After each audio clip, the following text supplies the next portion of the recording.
Hey, Chris, how are you? Good afternoon, Sharon. Doing well. How are you?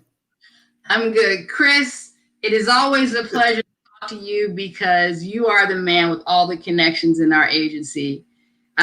You are basically leading the heartbeat, right? Our resident services, right? Our client services, how we provide, and you're the person who creates all the partnerships.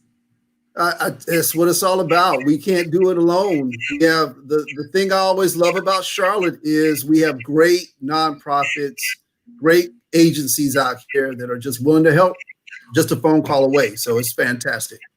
Yeah, and in this pandemic, we have needed a lot of help.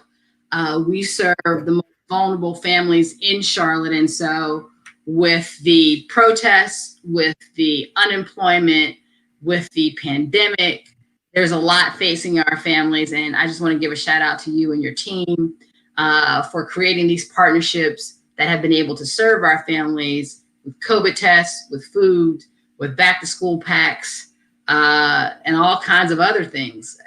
Internet service, job services. I mean, shout out Yeah. to you and your staff. Thank you so much. It's a total team effort under the great leadership with, of course, our CEO, Fulton Meacham, and my Right. EVP, Tika Evans. So can't do it without their support. And so I'm thankful to them. Thank you. So we have the opportunity to talk to one of our partners today, which is Ms. Stephanie Tyson, who is the head of Resourceful Healthcare Solutions. Let's bring her in the studio. Stephanie, how are you? I'm good. How are you? Great. Hey. We know that you are out on the site right now. Tell us about Resourceful Healthcare Solutions, what you all do. So there's two sides. You have Resourceful Clinical Laboratory, which does the COVID testing. And then you have Resourceful Healthcare Inc., which does the food nutrition side of Resourceful Clinical Lab. Okay. And you all have been serving in this pandemic and you haven't stopped. What made you all step up and provide in this time? Well, it's all about partnership first. So we knew that I would say maybe 30 to 45 days into us quarantining and looking at the statistics, we knew that there was going to be a population, of course, that always falls through the cracks. Whether it's food, whether it's healthcare, whether it's COVID testing, we have a lot of health disparities. So we decided to start with the Charlotte Housing Authority. I think it was more so a pilot because on both sides of the pandemic, you had a disparity when it came to children making sure that they get their food every day because they were out of school. And then you had the other side of, because we as African Americans, Latinos, Native American has health disparities, we started feeding kids, not as much in the housing authority, but we started feeding the community about a year ago. And then we had conversations with Chris, your whole executive team about, the lack of participation, I think is a better word, for the food part. Okay. Now I should explain to everyone that Stephanie is actually at a testing site right now, right? Because right now everyone can see that the shades and the car, but I'm sorry. Oh, no. You look incredibly fly. I got scrubs on. I mean, we can't see it. Yeah, I'm sorry. You definitely have your Mary J on, so I needed everyone to understand that you were out serving the people as we speak, for sure. I am. Yes. Okay, and so what are you finding? You're right there on the ground. What are you finding? What's you and your organization finding? On the COVID side, there's a lot of disparities, whether we're in Charlotte, whether we're out east, or whether we're in the western part, of North Carolina. Healthcare, a lot of us don't have. There's a huge number of uninsured. Food is an issue. So because of the COVID, African Americans are not hired back. The ones that don't look like us are getting more job opportunities. Can you all hear me? Can you hear me? Mm-hmm. Can you hear me? Okay. I'm sorry. I think that was listen, this is all live. I think this is my internet. And then I think, there we go. We got you back. You got it? I think it may have been my internet. I don't know. So I think, out here, it's poverty. It's real. You have people that had good jobs, 40, 50, 60,000. They're now finding themselves needing food. Not just needing food, needing health care. Wow. Right. And so where are you at? What part of the state are you in today? Today, I am in Lumberton, North Carolina. Okay. Today I am. Yesterday, we were in a place called the Flock. And a flock is where the migrants, Latino population is. And it's pretty destitute. It's pretty bad. Wow. Chris, tell us, how did we get connected with Resourceful Healthcare Solutions? So I got to say, first of all, Stephanie, thank you for being in Lumberton. I grew up 5 miles from Lumberton. So that's my home county. I did, from Fairmont, North Carolina. I always got to shout out Fairmont every opportunity I get. Thank you for being there. So with Resourceful, it was easy. As Stephanie mentioned, she contacted us and said, "Listen, this is what we're doing. Can we make this happen?" But prior to the testing, Resourceful has always been in the community, in our community, doing some great things. Gifts, school supplies, the grab and go meals. It's been a fantastic way for them to help our families. Mm-hmm. I know I'm getting a little feedback there, right? A little feedback, maybe? You're okay. You're okay. Good? Yep. Okay. So as Stephanie said, it was like, Chris, this is what we do. One thing I did not know that they did was the COVID testing, and which introduced to me their whole health side with their labs and everything. So keep in mind that we talked to other entities that did not want to come into our community, right? Wow. So without hesitation, Resourceful said, no, those are the communities that we want to serve. So it was just a blessing to have Resourceful say, we will go into your communities. We will set up mobile COVID testing sites where people can walk up or drive up and get a test. And not only that, I mean, they're giving out masks. They're providing education in the form of pamphlets and just conversations. I have witnessed people walk by and say, I don't want to be tested. And their team is quick to say, let's talk about that. What are your fears? What are your concerns? And let's get past that. Oftentimes, there's very few individuals who end up getting a test, and they understand how valuable it is. So I can't say enough about Resourceful, and they are still in our communities once to twice a week performing these tests. Wow. Stephanie, again, I have to echo what Chris says. We can't thank you enough for what you're doing. And since you were right there on the ground, tell me, what do you think, what are your concerns as we enter into this winter flu season?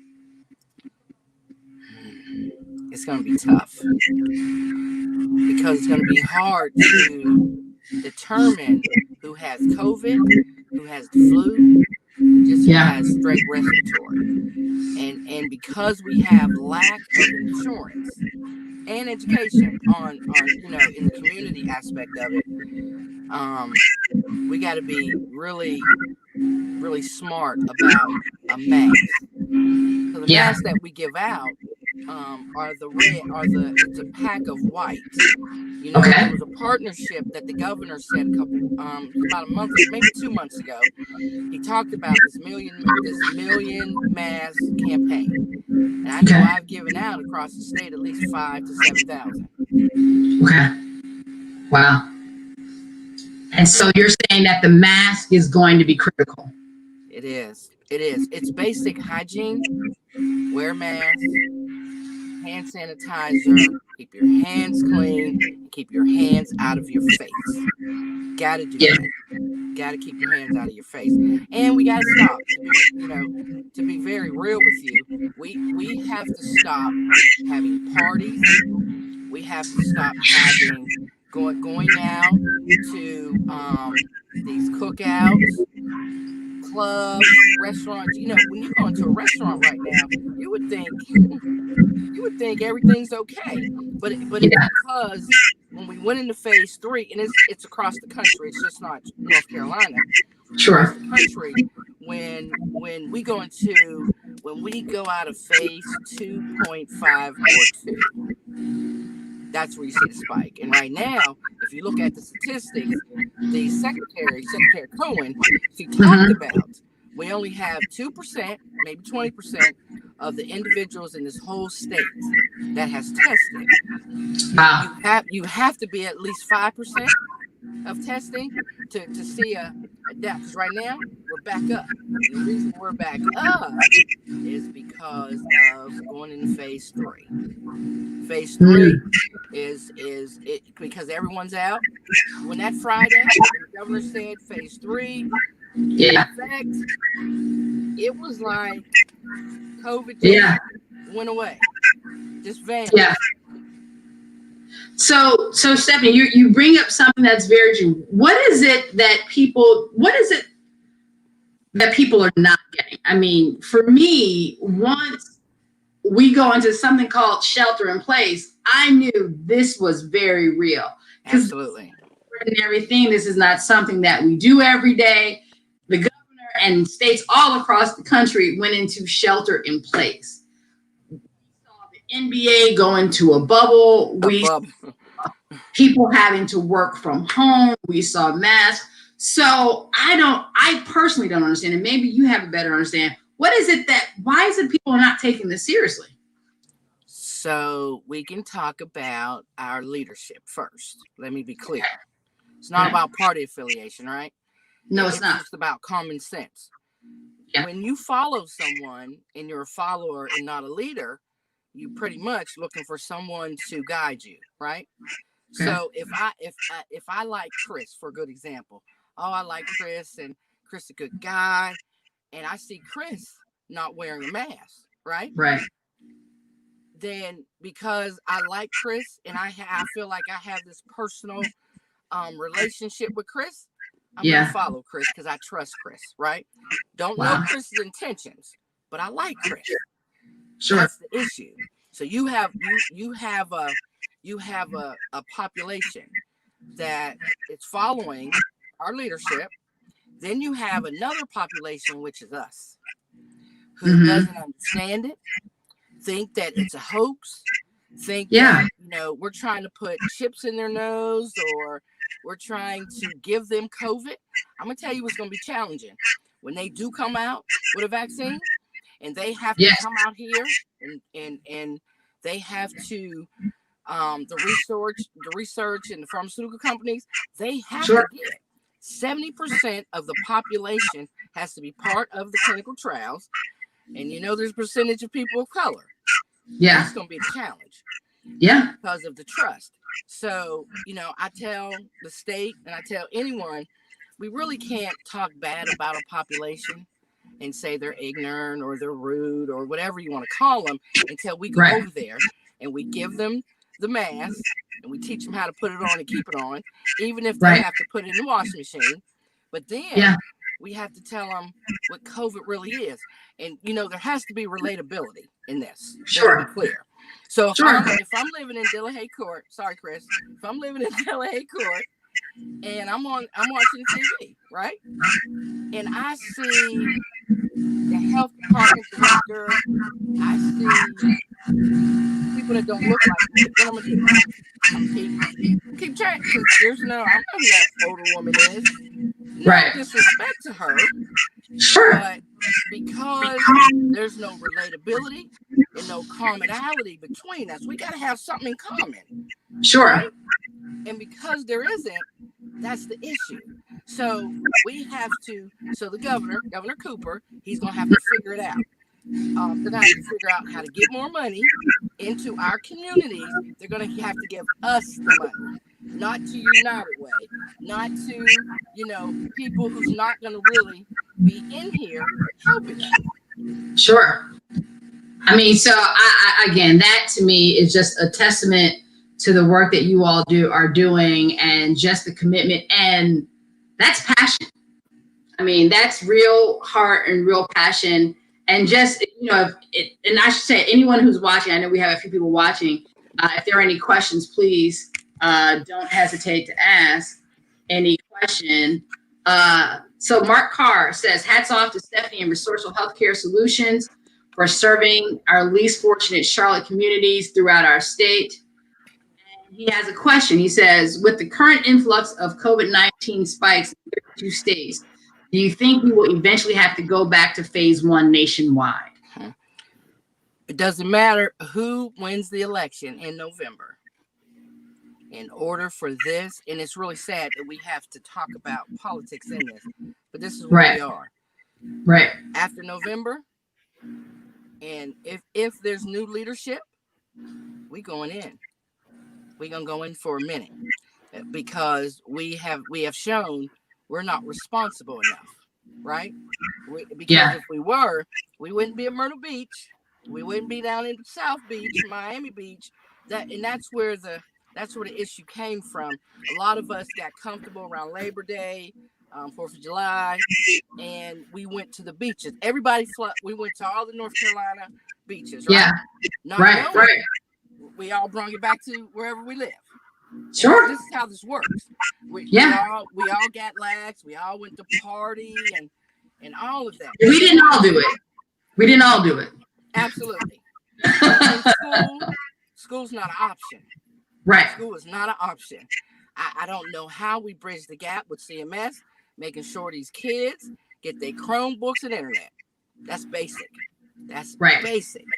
Because the other children that are on the south side of Charlotte, they got stations out of this world set up in their home. We don't have that luxury. It's a huge equity issue. No, for sure. Stephanie, it really doesn't matter, I think, what background you come from. I've seen people just outright, maybe you've seen those videos online, people just outright are just indignant about having to wear a mask. Mm-hmm. Like, just, we've seen women, at least I've seen women on the internet who are just yelling at people, I will not wear a mask. Mm-hmm. What is it that you think what is the right, I guess, maybe that they're trying to hold on to, or step as I'm trying to understand, because it can't get better until everyone gets on board. That's correct. So we go back to leadership, right? So when you look at where you are, when you start yelling at it's a hoax, it's not true. I'm using an example. I was up in Ohio last week. I tested 2 days in rural. I'm talking rural Ohio. And the only thing you saw was, signs everywhere. So we set up in a little small town, Steubenville, Ohio. Okay. And, we got we got all of that. Hoax, get out of our town, all of that. Well, that comes from ignorance. Sure. Ignorance is a lack of knowledge. And that's what that comes from. Because believe it or not, those smaller towns up there, they're the ones that have the influx as well. So a lot of it comes from, leadership. And a lot of that is when you see poverty like that follows someone like our leadership now, it's more of, I want to be someone. I want to be a part of something, whether it's right, wrong, or indifferent. And that's where we are. That's where we are. Chris, Resourceful Healthcare Solutions has been in our community since really early on in the pandemic. Stephanie, I can't thank you enough. What has the reaction been from our residents? Well, it's been overwhelmingly positive. As I mentioned, people are not walking away with just a test. They're walking away being a little more informed than they were before they walked up to the test site.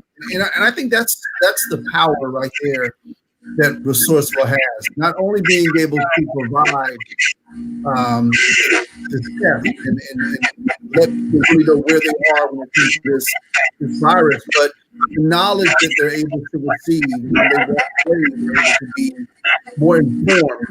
And we often tell people that it's not about you just being educated. Go back and tell your family and friends about what you learned. Go back and tell your family and friends about Resourceful being in our community. And you don't have to live in the community. Resourceful will provide you a test if you live around the corner. That's right. They just want to make sure people know where they are in terms of their status, and they can actually make sure they protect themselves and their family in doing so. Excellent. So we have another question for Stephanie. In rural Ohio, was coming in for testing. She was interested in senior turnout. So we tested 3 days last week. 2 of the days I was there on Saturday. They were there at the Martin Luther King. It's a high rise in Steubenville. And it was a huge turnout because one thing we have learned, whether it's the seniors, if they look like us, it's just the population. I don't know if they don't particularly care, or sooner or later, if they get sick enough, they'll walk in the emergency room or they'll find help. But that's not what's going on. People are actually dying in their homes because they're uninsured, right? So if I don't know, and see, a lot of people don't go on the Department of Health and Human Services website. So as of September 2nd, in English and Spanish, and you can do it online as well, there's an application that can get you Medicaid. But a lot of people don't know that. And it can be done 5 minutes, and and then if you're not approved for that, we have FQHCs, which C.W. Williams is one of them, but a lot of those are out really in the rural areas. And what we're finding in the rural areas, we got to figure out how to partner with them, because a lot of those directors, including health department directors, they don't look like us. They're not interested in partnering with us, and because they don't have the health department directors really don't have to go out and engage the community, right? So now that we're in a pandemic, they have to, and they just don't know how. And that's where they're stuck, because they never really had to deal with our culture, right? Sure. So if a health department director said, "Hey, Miss Tyson, I need to partner with you because I need to learn from you," that's really what we want to see. We haven't gotten there yet. Wow. Now, but are you seeing more younger people or seniors come out overall? I would say both, because the youth will come out, the young adults, they'll come out when they start not being able to taste and smell. That's real pop. That's one in them. They'll come out, and when their throat is really, really sore. So what we do while we're testing, we take your temperature and your O2 sat.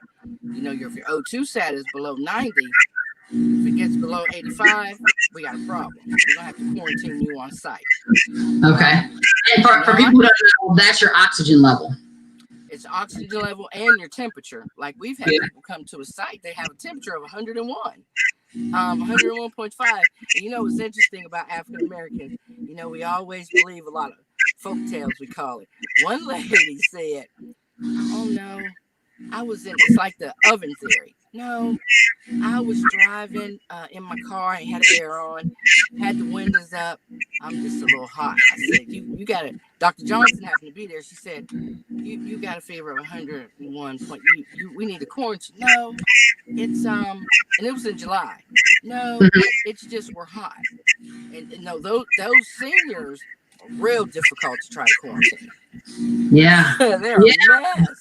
They're a mess. Yeah.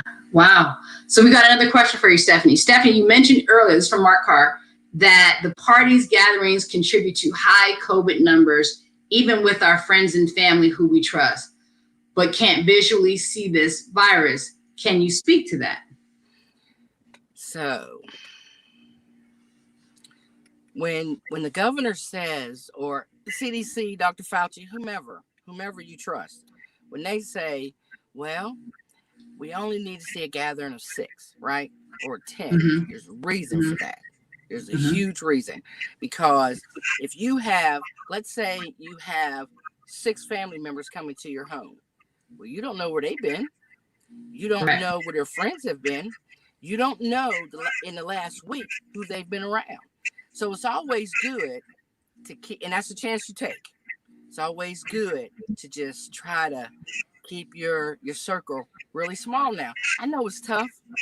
I know it's real tough to be in the house, but we have to make our home and some of our family members' home an adventure. I call it an outing, right? Right. And we got to figure out how to entertain ourselves now. You know, they got those TVs, the screen TVs you can put outside like a drive-in now. I mean, really. I had to do that just to make me feel like I was outside somewhere. No, understand. That is, and I can say for myself and my family, we've it's been difficult for us, but what we've done is we've done social distancing sometimes in the house if we couldn't be outside. Dinner where we're on, absolutely feet away at least, if not 10, 12 feet away from each other in the room, in different corners of the room, eating on snack trays, but at least we were able to absolutely spend time and see each other. So one more question for you here. So there's sometimes, what are the qualifications if someone wants to come to a resourceful healthcare solutions for a COVID test? What are the qualifications that they need in order to get tested? Just come. It's free. Okay. It's free. So that's what our leadership says, right? But you're still dealing with the federal government, but it's free. It's free. It's about giving access. And this is the only way we can give access.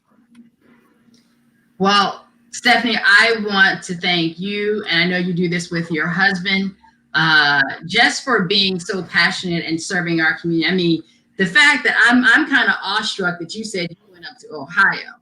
I mean, I was taken back when you said you were in Lumberton. I see you on site, and I'm like, and you were in Ohio this weekend. I salute you. That is a blessing. You are being a blessing to so many people, and it's absolutely needed. And we're so grateful to call you a partner of ours. We couldn't do this without you. And so we have up on the website, up on our screen here, Resourceful Healthcare Solutions. We have your phone number, right? Which is 704-563-3336. And we'd like to encourage anyone watching, just make sure you like our page. We are often promoting where COVID tests are being taking place around the city at one of our properties. And so continue to watch our page. Stephanie, again, we can't thank you enough, and thank you for taking time out of your day and stopping. Oh, you're welcome. Testing. I know, right?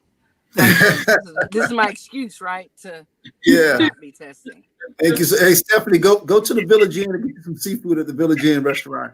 Really? Is that good? Off of 41. Really? Okay. I'm over here at Restoration Church, downtown. Okay. Okay. I think this is off of Chihuahua Street. Okay, I got you. Good. Okay. Thank you for doing that.